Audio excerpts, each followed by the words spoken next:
मुंबई अहमदाबाद राष्ट्रीय महामार्ग प्रवाशांसाठी जीवघेणा ठरत आहे।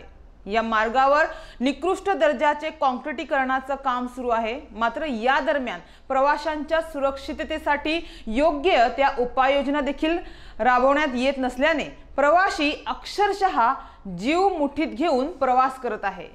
या मार्गावर दररोज अपघातांची मालिका सुरूच आहे। प्रवाशांना वाहतूक कोंडीचाही सामना करावा लागत आहे।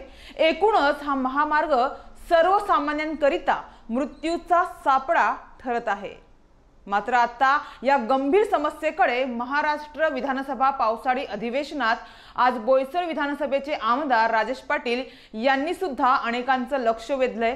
मुंबई अहमदाबाद महामार्गावर होत असलेले अपघात आणि निकृष्ट होत असलेले काम, तसेच कामन भिवंडी रस्त्यावर होत असलेले अपघात व त्या रस्त्यांबाबत कार्यवाही करणे संदर्भात त्यांनी अधिवेशनात प्रश्न उपस्थित केलाय।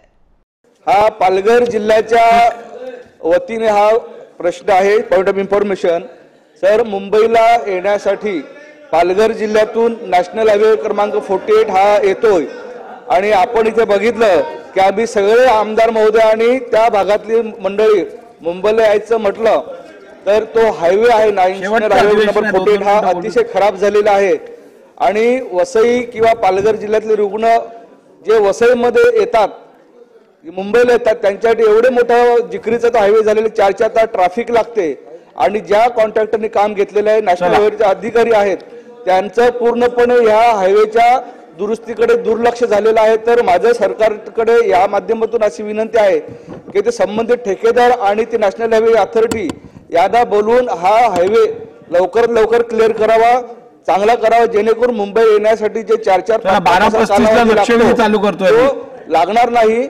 12:35 आणि दुसरा कामन भिवंडी रस्ता, हा रस्ता सुद्धा अतिशय खराब झालेला आहे।